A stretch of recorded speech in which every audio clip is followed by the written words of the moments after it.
All right. Welcome everybody to the Georgia Tech Graph Theory Seminar. Our speaker today is Matthew Kwan from Stanford University, and he'll tell us about perfect matchings and random hypergraphs. Thanks a lot. Thanks for inviting me to give this talk. It's a great pleasure. I'll be talking about a few different results, all closely related to this subject of perfect matchings and random hypergraphs, and almost all of this is joint work with Asaf Verba. Okay, so let's start. I mean, this first slide is maybe not necessary in this audience, but just in case, let me start by telling you what a hypergraph perfect matching is. So a k-uniform hypergraph is a generalization of a graph where instead of edges having two vertices, each of the edges has k vertices with some general k. So here's a picture of a three-uniform hypergraph where all the edges have size 3. And then a matching in a hypergraph is, you could probably guess that it's a collection of edges which are pairwise disjoint, meaning no two of those edges share a vertex. And you say that it's a perfect matching if it covers all the vertices of the hypergraph. So this particular hypergraph has a perfect matching in blue. And obviously a necessary condition if you want to have a perfect matching is that the number of vertices must be divisible by the uniformity, must be divisible by k. So three uniform hypergraph with 12 vertices and has a perfect matching. Okay, so as most of you are probably aware, in graphs, so a graph is a two uniform hypergraph. There is a very well-developed theory of perfect matchings. But hypergraph matching for any uniformity at least 3, so any non-graph hypergraph matching, is a much more difficult subject. And in particular, it's one of the most classical NP-complete problems to determine whether a hypergraph has a perfect matching. I think this is one of Karp's list of like, these famous 21 NP-complete problems. But anyway, for various reasons, hypergraph perfect matchings are interesting and challenging things to study. And it's very natural to ask about perfect matchings in random hypergraphs. So I think when one thinks about perfect matchings in random hypergraphs, there's a particular very famous theorem that maybe comes to mind, which is this one by Johansson, Kwan, and Vu. So what it says is, well, it basically tells you the threshold for containing a perfect matching in a random hypergraph. So you let GKNP is just the random, the binomial random hypergraph where you have your favorite set of n vertices, and meaning you can have n choose k edges potentially, and for each of them you decide whether it should be an edge independently with probability p. And so this theorem of Johansson, Kwan, and Vu tells you that, well, if the number of vertices divides k, which it has to have a perfect matching, and if the edge probability is above this threshold, so if it's at least a large constant times n to the 1 minus k log n, well, then that random hypergraph is dense enough that you're very likely to have a perfect matching.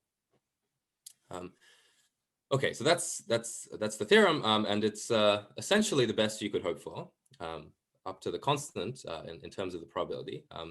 Because if p was going to be much smaller than this threshold value, much smaller than n to the 1 minus k log n, well, then that means you're going to have way fewer than n log n edges, and when you have n vertices and you're making a random selection of n log n edges, it's like you're playing the coupon collector game. And I mean, because it's fewer than n log n, you're not going to hit all the vertices. You're going to have some isolated vertices. And obviously, if you have isolated vertices, you can't have a perfect matching. So below this threshold, you don't have a perfect matching. Above it, you do. So this essentially tells you when random hypergraphs have perfect matchings. Okay, so this is a famous theorem. This is known as the resolution to Shamir's problem. It used to be one of the most notorious and long-standing problems in the whole subject of random graphs and hypergraphs. Of course, now it is a solved problem. But I guess what I'm here to tell you today is that this is not the end of the story when it comes to perfect matchings in random hypergraphs. There are lots of interesting questions in this area that remain very challenging, even after this work of Johansson, Kwan, and Vu, and all the tools that have been developed for this problem. And in particular, there's an alternative, very simple proof by Frankston, Khan, Narayana, and Park using some of the machinery related to the sunflower lemma. So there's multiple proofs of this theorem, but one limitation, sort of the main limitation of all known proofs of this theorem and all known proofs of sort of anywhere near this probability bound, is that they're all extremely non-constructive. they have some way of showing that a perfect matching exists without really being able to get your hands on the perfect matching. That means that these methods are not suitable for all kinds of problems. And I'm going to talk about a few different directions where it's pretty clear that significant new ideas are required for this kind of reason. Okay. Very good. So the first thing that I'd like to talk about is Dirac-type theorems in random hypergraphs. So this topic itself needs a little bit of introduction. So let me start by reminding you of perhaps the two most classical theorems in extremal graph theory, Mantle's theorem and Dirac's theorem. So Mantle's theorem tells you how many edges you need to guarantee a triangle. Namely, if you have an n-vertex graph, or an n-vertex graph is the same as a subgraph of the complete graph Kn, and that graph has more than n squared over 4 edges, which is about half of the edges you could possibly have in an n-vertex graph, then that subgraph must have a triangle. And Dirac's theorem tells you the minimum degree condition you need to guarantee a Hamiltonian cycle. So namely, if you have an n-vertex graph and the minimum degree is at least n over 2, then you've got a Hamiltonian cycle. And if the number of vertices is even, then taking every second edge on the Hamiltonian cycle gives you a perfect matching. So this tells you what the minimum degree requirement is to have either a Hamiltonian cycle or a perfect matching. Now, both of these theorems are really classical, and there are tons of different generalizations and extensions that you can consider. But at least for the talk today, something that is especially interesting about both of these theorems is that they are true for robust enough reasons that both of these theorems, in some sense, hold inside random graphs. So what do I mean by that? Well, here is a random version of both of these two theorems, a random version of Mantle's theorem and a random version of Dirac's theorem. So let's go over this. So we're going to consider the random graph on n vertices with edge probability p, which means that the expected number of edges is n choose 2 times p, and unless p is really tiny, it's typically going to be about n choose 2 times p. And all the degrees in this random graph are typically going to be about n minus 1 times p. Certainly the expected degree is n minus 1 times p, because each vertex has n minus 1 other vertices it could be adjacent to. Okay, so the random version of Mantle's theorem is that if the edge probability is not too small, if it's more than about 1 over root n, then your random graph typically has a property that any subgraph of it with more than this many edges, so more than a half plus epsilon plus any small epsilon times the expected number of edges in G itself, any subgraph like that has a triangle. So it's sort of like if you have relative density above the density of Mantle's theorem, so if you sort of above half the number of edges you can have, then you have a triangle. So this is like a random version of Mantle's theorem. And it's important, the order of quantifiers here is a random graph typically has a property that for all subgraphs of sufficiently high density, you have a triangle. Okay, and this was proved by Frankel and Rödl. And then similarly, there's a random version of Dirac's theorem, whose statement you could probably guess given Mantle's theorem. It says that if p is not too small, for some slightly different notion of not too small, then the random graph has the property that if you take any spanning subgraph with minimum degree more than about half of the expected degree of the random graph itself, then that subgraph has a Hamiltonian cycle. So both of these theorems, I'm just scaling everything by p and introducing a small error term epsilon to account for sort of random fluctuations. Okay, very good. So this is two basic examples of a general class of problems. And maybe you can sort of already see what kinds of problems you could ask.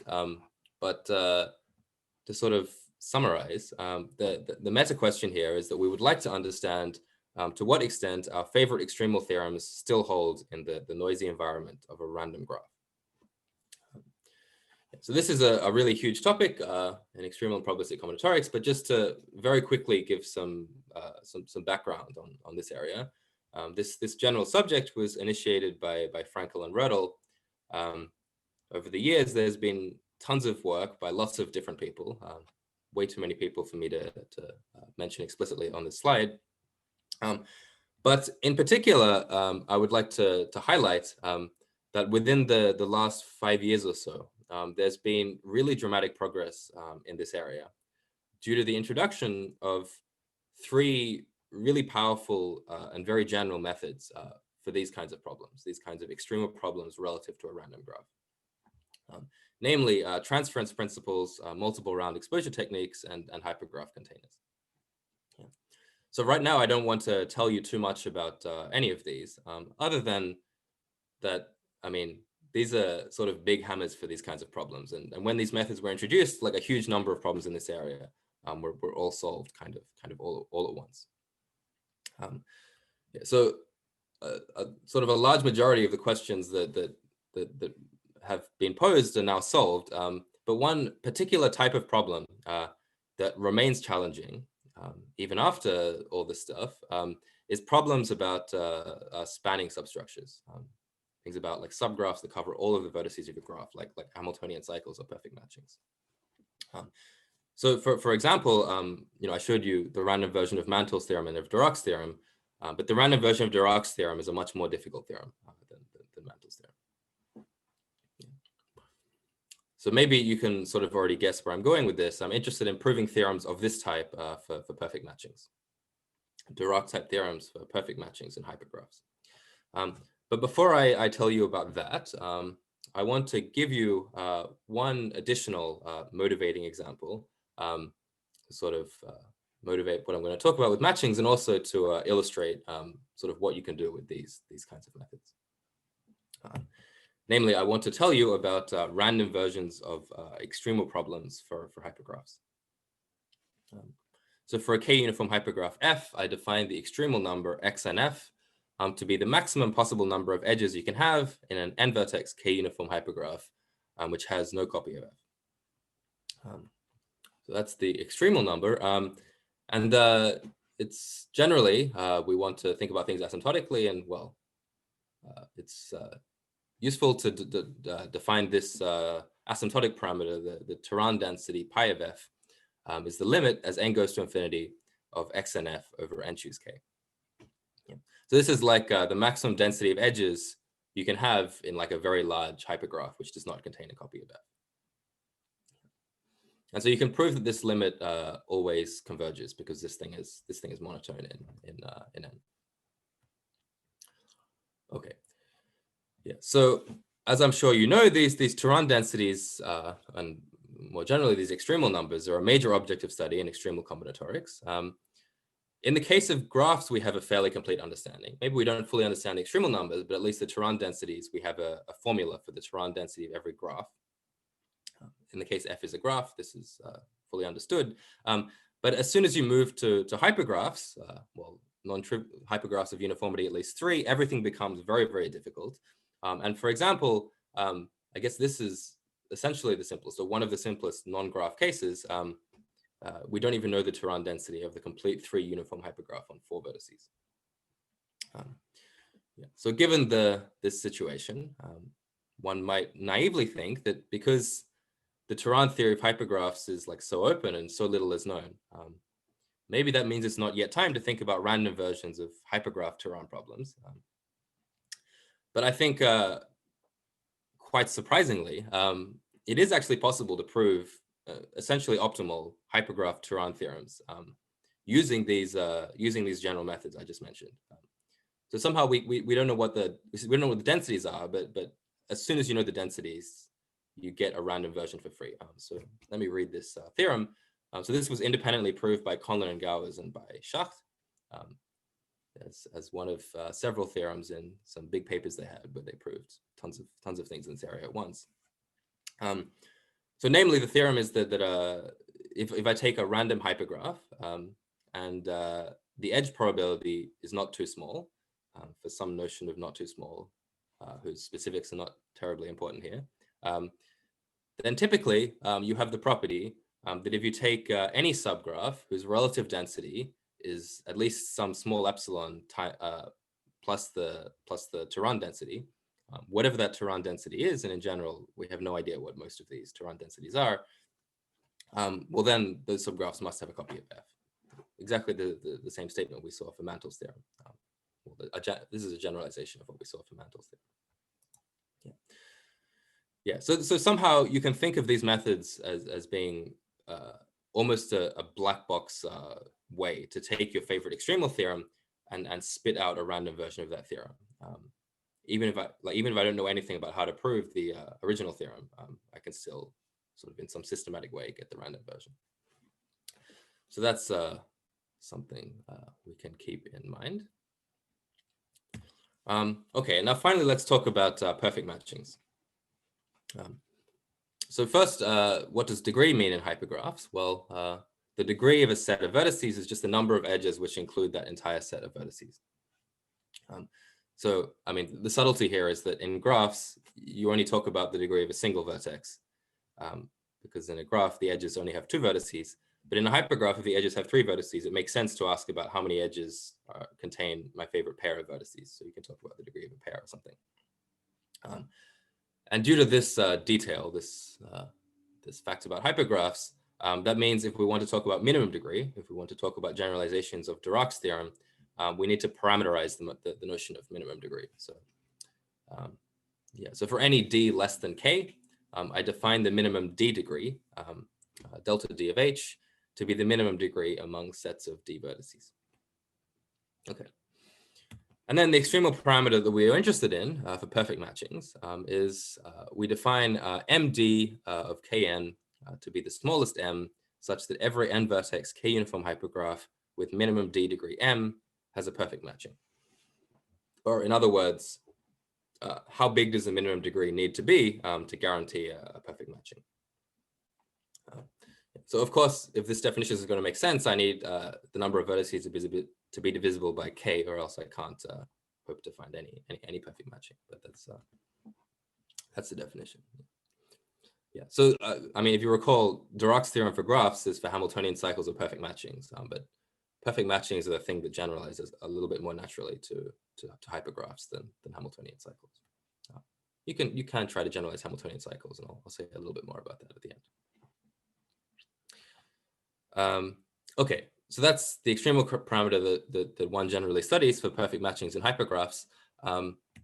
Just like for the Turan densities, we can define an asymptotic version of it. So here I'm defining the Dirac limit, mu d of k, to be the limit as n goes to infinity of this parameter mdkn over n minus t choose k minus d.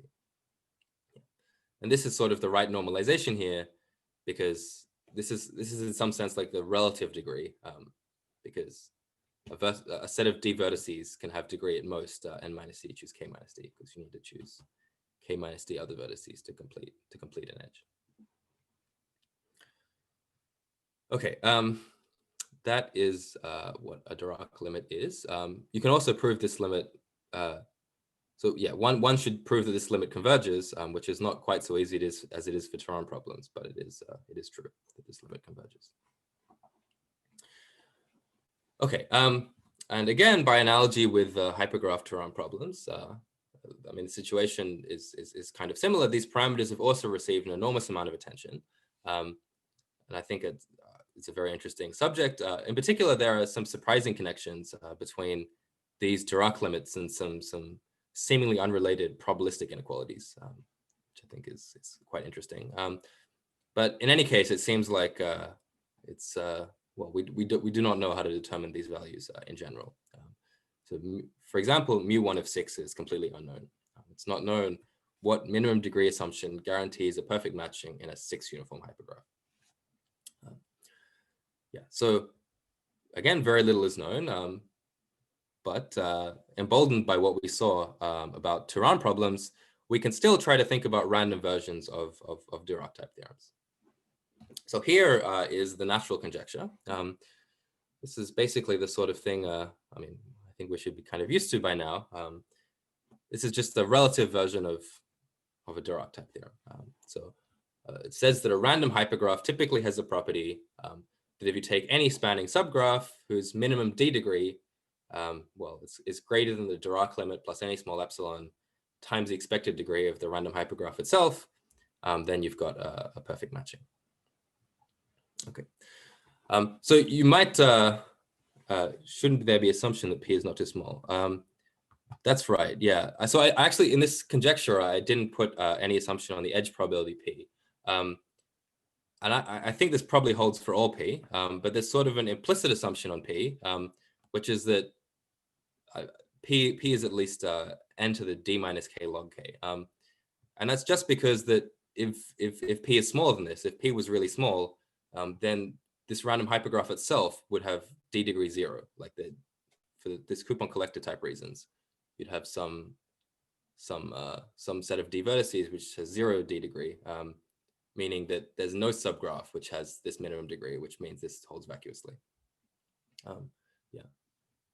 Yeah. So I think it's kind of appealing that this should, in my opinion, as soon as the minimum d degree becomes large enough for this to even make sense, it should be true. Yeah. So of course, that means that the case d equals 1. So the case d equals 1 is asking something about hypergraphs sort of implicitly with P at least n to the 1 minus k log n. And that's exactly the threshold in Shamir's problem. So this conjecture is a strengthening of Shamir's problem. Yeah.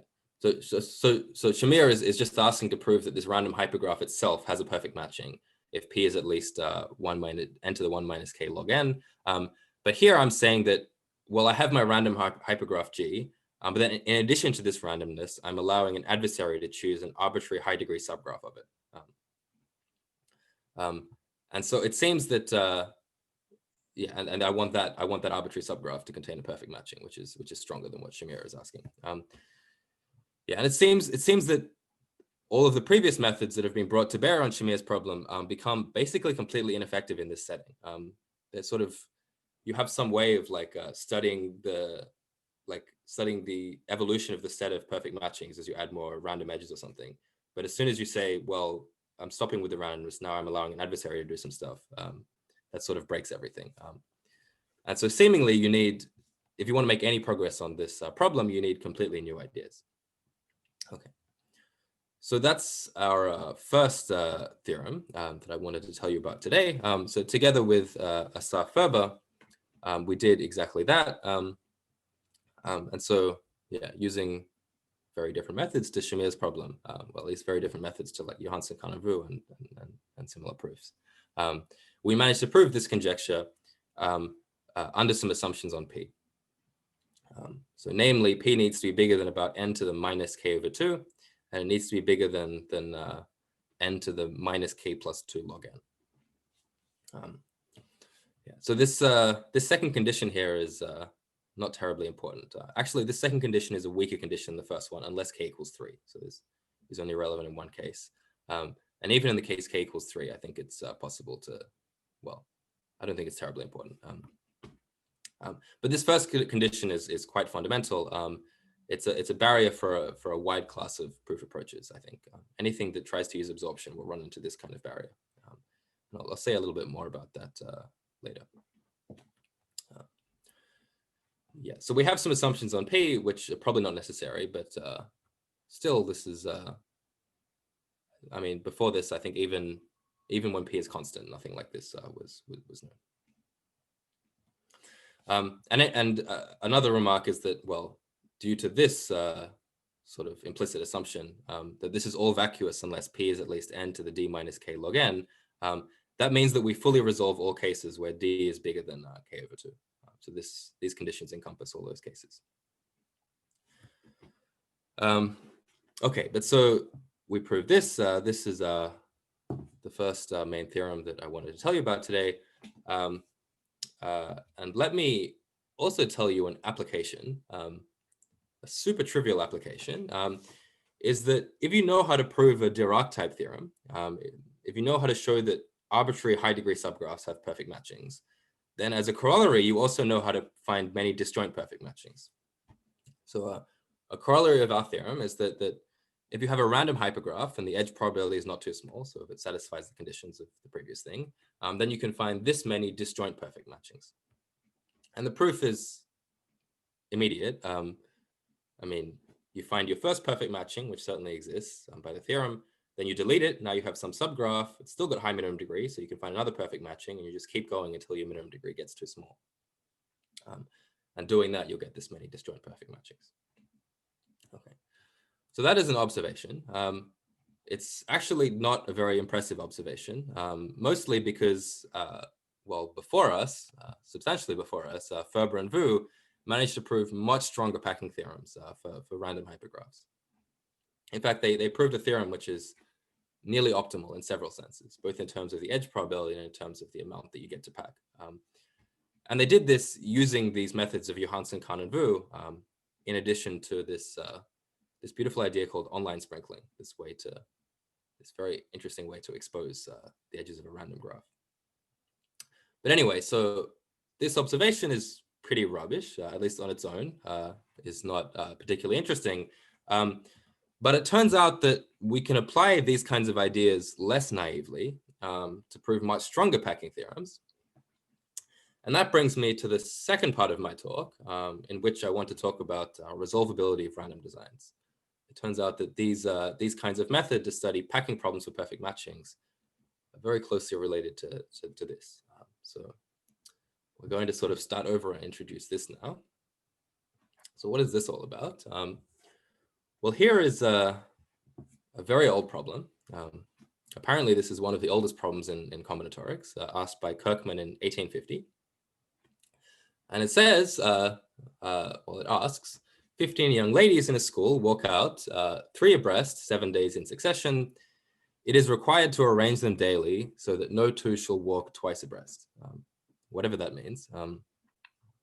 So maybe you don't need to think about too hard what exactly you're being asked to do here. But let me rephrase this question in the language of design theory, which is sort of the more modern language, which is sort of where this problem really belongs.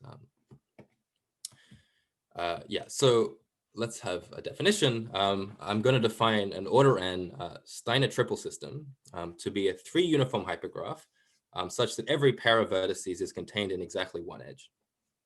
So I told you a second ago what the degree of a hypergraph means. This is really just saying that the degree of every pair of vertices is exactly 1. So it's a kind of very regular hypergraph. A property that Steiner triple systems can have is that a Steiner triple system can be resolvable if its edges can be partitioned into perfect matchings.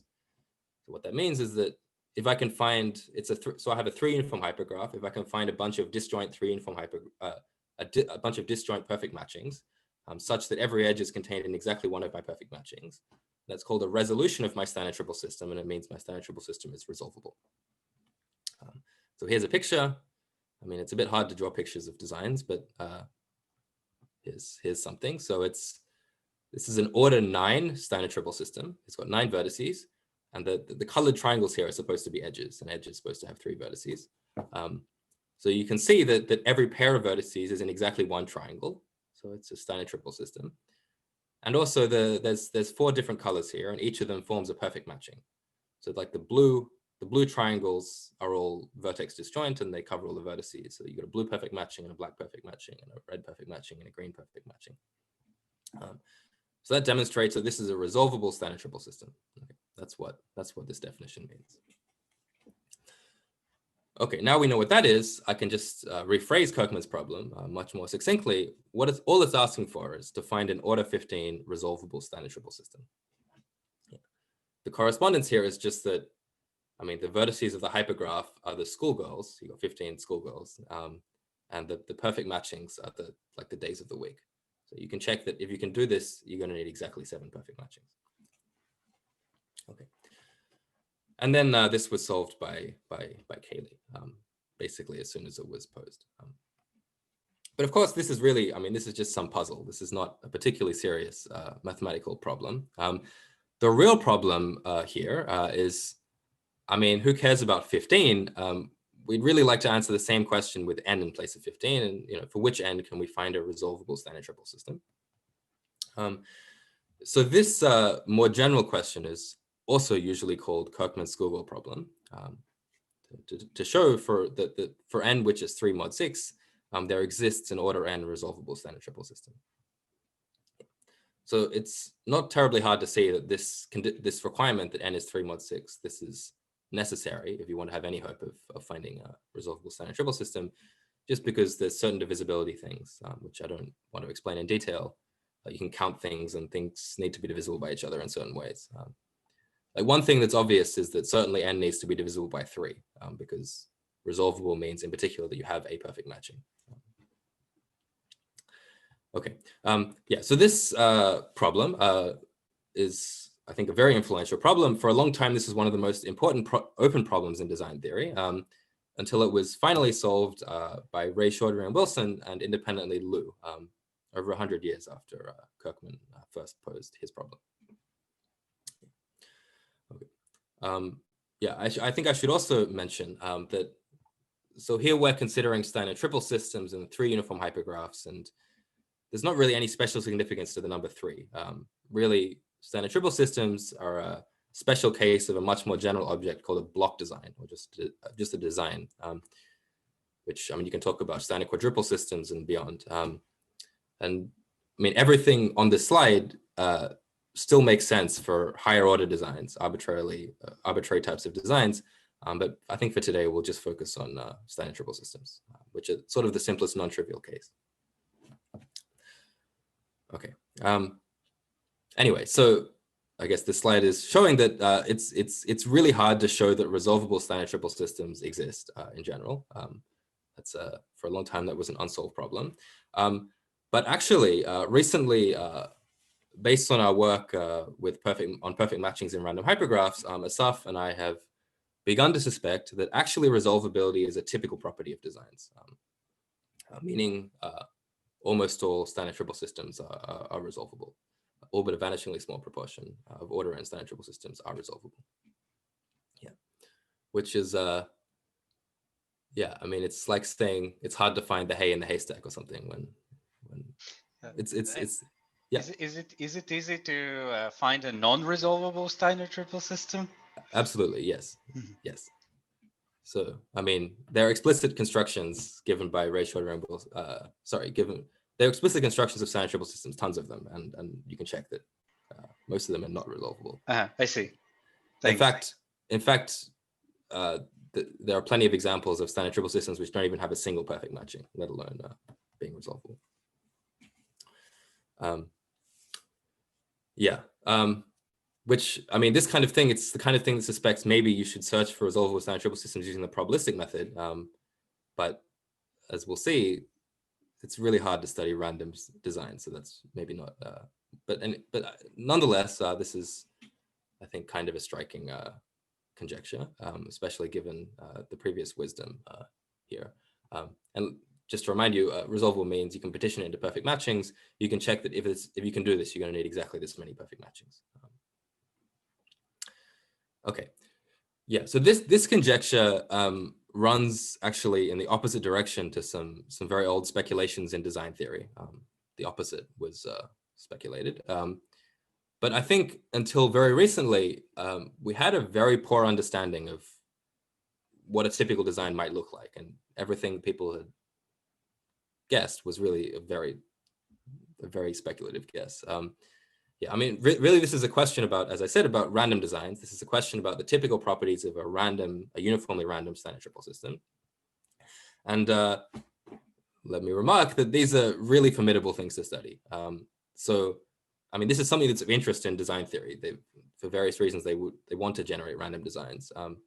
But yeah, this problem of even randomly sampling, computationally sampling a random standard triple system is really difficult. So even if you would like to just, empirically look at a random standard triple and see what properties it has, we don't know how to do that. Yeah. So the typical way you might try to sample weird kinds of combinatorial objects is with a Markov chain. And there is a Markov chain that has been proposed by Cameron. And it sort of seems to mix kind of, but we don't even know how to prove the thing is connected, let alone rapidly mixing. Yeah. So as I said, until very recently, essentially nothing was known about random standard triple systems. But I think I should mention, nonetheless, there are a few related results to this conjecture, but things that are known to hold deterministically for all standard triple systems. Yeah, so here are some things, a small selection of the many things that are known about matchings and resolvability in standard triple systems. So this first thing here was proved by Pippinger and Spencer. This is actually a corollary of a more general result about hypergraph colorings. But it says that you can always find an almost perfect packing of almost perfect matchings. So you can find n over 2 minus little of n disjoint matchings of size n minus little of n. And this is a very active line of research. I saw that actually just yesterday on the archive, the best bounds in this little o of n were improved by, well, I assume the paper is correct, by Kang, Kuhn, Metuku, and Ostus. So, I mean, there's this, but there's also been some interesting work just looking at a single matching, trying to find as large of a matching as possible in an arbitrary standard triple system. So early on in design theory, there was quite some work on this problem, where the bounds were sort of quite far from n. But here's a couple of results that I'd like to highlight. This theorem of Alon-Kim and Spencer was for a long time the state of the art here. They considered the Rödel nibble. They gave a very careful analysis of it to find a matching covering all but this many vertices, all but about square root n many vertices. So an almost perfect matching in a much more almost way than this. And very recently, this was beaten by Kivash, Pokrovsky, Sudakov, and Yepremian. So they combined the Rödel nibble with some nice additional ideas, some like switching type ideas. And they managed to cover all but about log n many vertices. Yeah, so in some sense, every standard triple system is kind of close to being resolvable in certain senses, but it is not true that every standard triple system is resolvable or even contains a single perfect matching. Yeah. Okay. So that's some background, and now finally, I can tell you about our results in this area. So this first result, it says 2020 here, but this is actually fairly old. It just took a long time to get published. So I proved during my PhD that almost all standard triple systems have a perfect matching, at least one perfect matching. And then the more recent result that I'm telling you about today is that with the Saar-Ferber, we managed to push these ideas further and also combine these ideas with the stuff we were doing for Dirac-type theorems in random hypergraphs. So it sort of all came together in order to prove that you can almost perfectly pack genuine perfect matchings. So one of the almost is removed here. You can find n over 2 minus little o of n many disjoint perfect matchings. Okay. Yeah. Now I've just gone and told you that it's really hard to prove things about random designs. So how could you prove things like this? Well, in my first paper on this subject, I proved this approximation theorem, which, as far as I know, this is still the only general tool that exists to study random designs. So in this statement here, I'm ignoring some technical conditions, but in the case of standard triple systems, roughly speaking, what it says is that, well, suppose that you have some property that holds in random hypergraphs with really, really high probability. So this is just the ordinary random hypergraph where each edge is present with probability 1 over n. And suppose some property holds, well, suppose it only fails with probability about e to the minus n squared. So that's very, very small. But if you can prove this, and this number of, so this random hypergraph, it's got about n squared edges. So there's n cubed, there's n choose 3 possible edges you could have, each of them is present with probably 1 over n. That's about n squared edges, which is about the number of edges a standard triple system has. Anyway, the conclusion then given these assumptions is that that same property holds with high probability in a random standard triple system. So not quite as high probability, but still high probability. So this is saying that in some restricted sense, you can transfer things from ordinary random hypergraphs to random designs. And of course, we have tons of tools to study ordinary random hypergraphs. So that's helpful. Yeah. Now, the problem, the limitation here is that we need things to hold with this shockingly high probability. And this is actually extremely restrictive. There are not that many properties you can think of that do hold with such high probability. Certainly, it's not true that you have a perfect matching with such high probability. So certainly, you can't just prove these things for random hypergraphs and transfer them, just because the probability that you contain an isolated vertex is already way too large to apply this sort of stuff. That's something like e to the minus n, where I need things like e to the minus n squared. Yeah. So to prove these two theorems, you can't just use this as a black box. You need to do something a bit more sneaky. And I should say also that it's really not obvious how to improve this. This is a highly non-trivial thing that you prove. In particular, this depends on Kivash's machinery. Peter Kivash has some very sophisticated machinery for establishing existence of designs. It depends on that.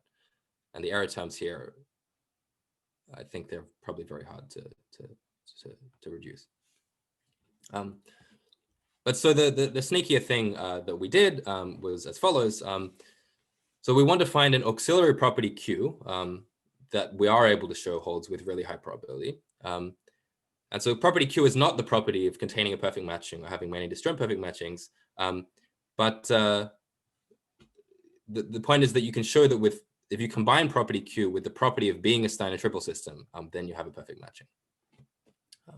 But of course, if you're going to do this, you're going to need to find perfect matchings in a kind of constructive way. Like you can't directly use the randomness of the random hypergraph, but you sort of need to distill down the properties you need into this deterministic property Q, and then show that this property Q helps you do things. So in particular, this kind of rules out the kinds of ideas that we use for Shamir's problem. Okay, but that's the second of the theorems I wanted to tell you about today.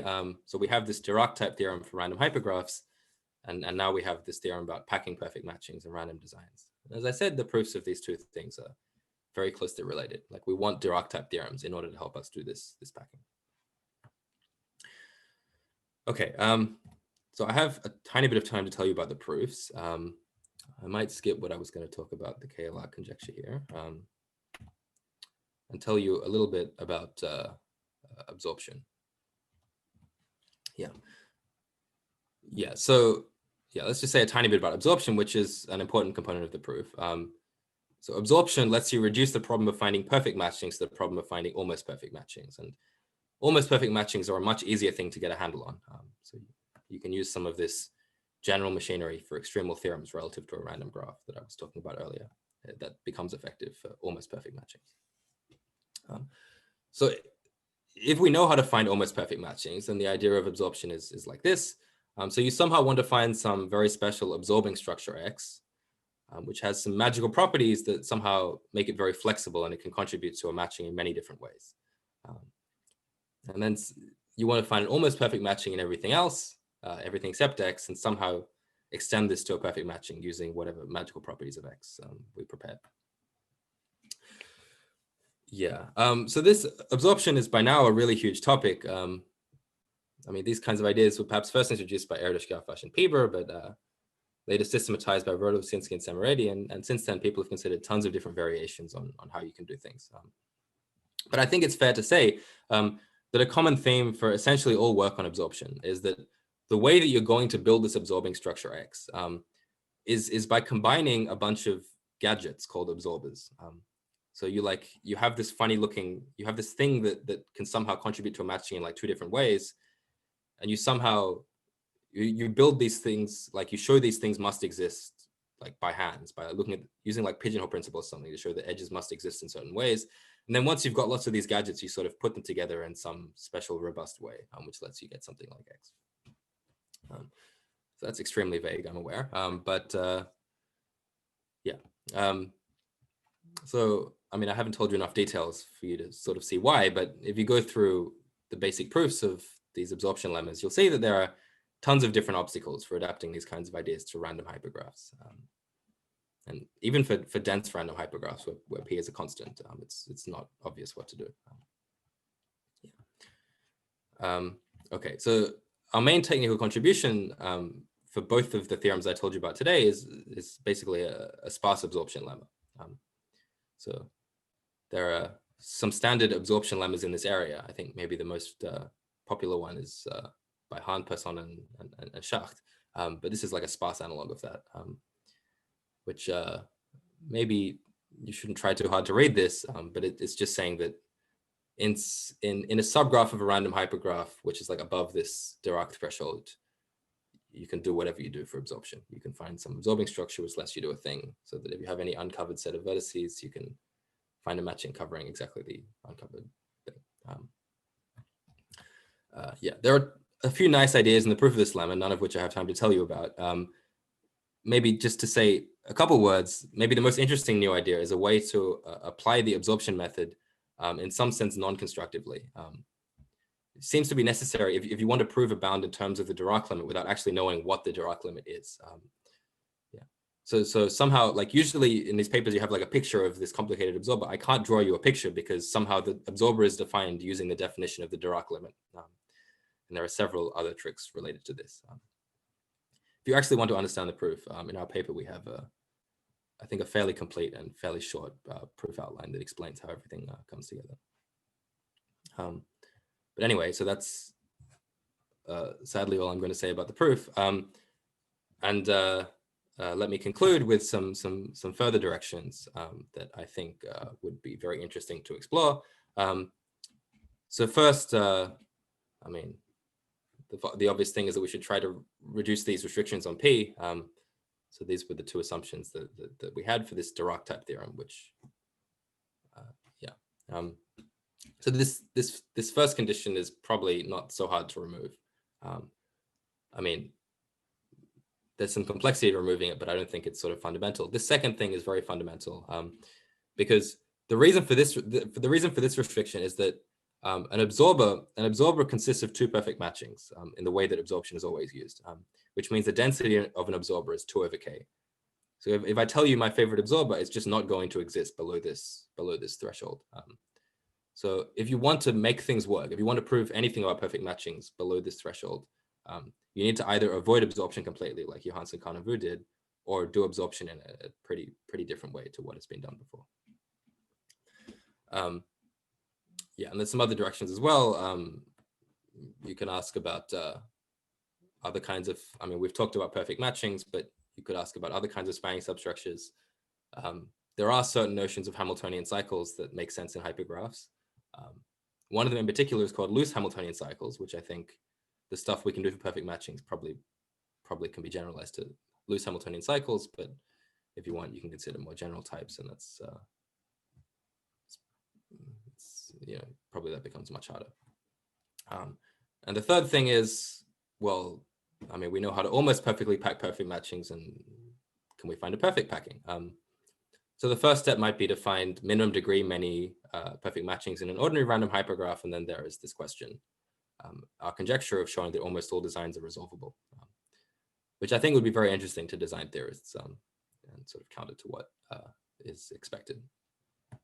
And finally, all this stuff has been for random hypergraphs, but why not consider various notions of pseudo-random hypergraphs? So really, this is sort of getting to the point of what, like, this is really very related to the stuff that I discussed today. Like, we're interested in not using the randomness directly, but understanding the properties that random hypergraphs have that help us find perfect matchings. So these kinds of questions are, I think, also interesting. Yeah, and there's, in terms of just showing that pseudo-random hypergraphs have perfect matchings, there has been some work due to Hahn, and Morris. And that's all. Thank you. Thank you very much. Let us all thank the speaker.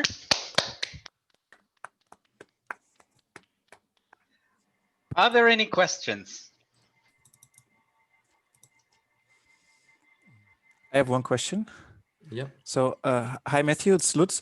I'm just wondering about the generation of a random, say, design, or for example, where you mentioned that, you know, one strategy is to use, basically run this proof of Kivash and then kind of, run greedy the greedy removal algorithm basically, and then complete it using the strategy of Kivash. So how does actually this competing technology of the Birmingham group compare with that? Can one also use their method to generate a random design?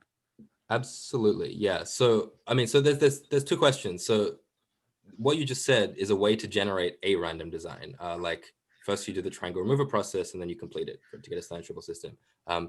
So that's not going to get you a uniformly random design, but it's going to get you some kind of random design, which, I mean, for the purposes of, if you want to show that things exist using the probabilistic method, maybe that's a sensible thing to do. And I think there have been some papers using this as an interesting type of random design.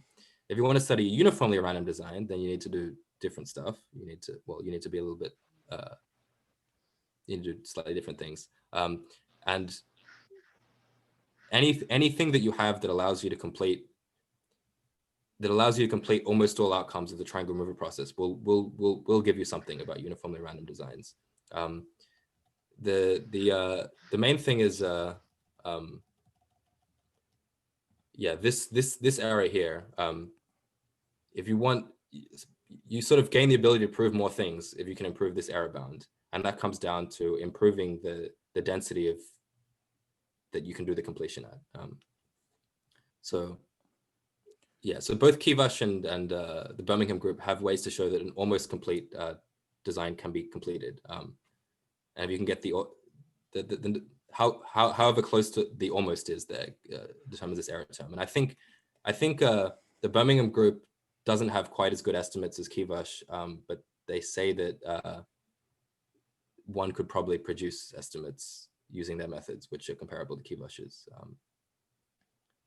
So I think they're maybe not written in an appropriate way to be as powerful as Kivash's stuff, but if one goes through them, one could maybe get something. But the general method there of generating would in principle be the same. So they also start with some greedy and then complete. So that's right now the only way to, unless someone can do some magic counting to get access to random. So the other thing you can try to do is switching. Yeah, so for example, an obvious thing is that you can permute the vertex set. So some things are true just under random permutations of the vertex set. And I think there have been a couple papers on random designs that will prove using that. There's other potential ways that you could switch between designs in some random way. Unfortunately, designs are really hard things to switch between. It's really hard to make local changes to a design. But I think Latin squares, you can do certain things. And there might be room to, yeah. I mean, yeah, so switching is the only other thing that I think has some hope. I mean, again, certain things you can just count. Like if certain properties, you can just say that there are so few designs satisfying the thing that you divide by some number and the error terms are good enough. Yeah. Okay, thanks. Are there any more questions? Hi, Matthew. So your result on the translating the property of random hypergraph to random standard triple system, does it work for random block designs? Yeah, absolutely. Okay. So yeah, as long as Kivash has or the Birmingham group has a completion result, you can get something out of this stuff. Okay. Yeah. Right. Thank you. Would it be possible to say roughly what this property Q is in this particular application? Sure. So it's a combination of it's like an edge uniformity property. So it's like some discrepancy property that all subsets have about the same number of edges, plus some very technical absorber condition.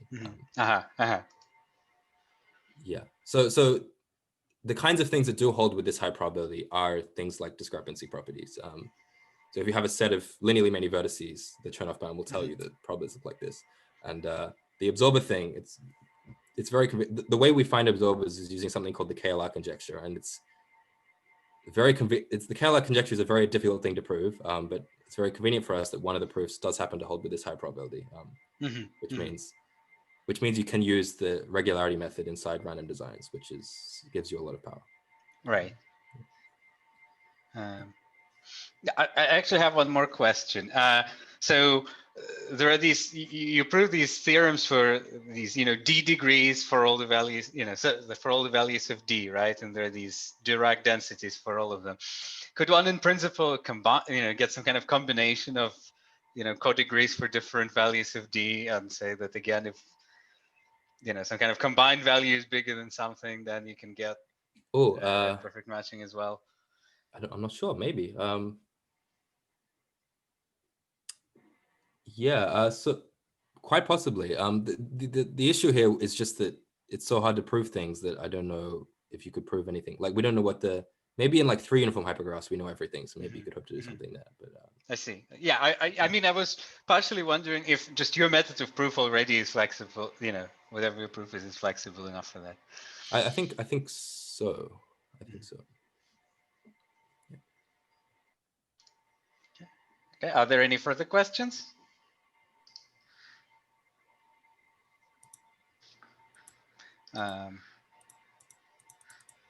Okay. Well, if there are no more questions, then let us thank Matthew again.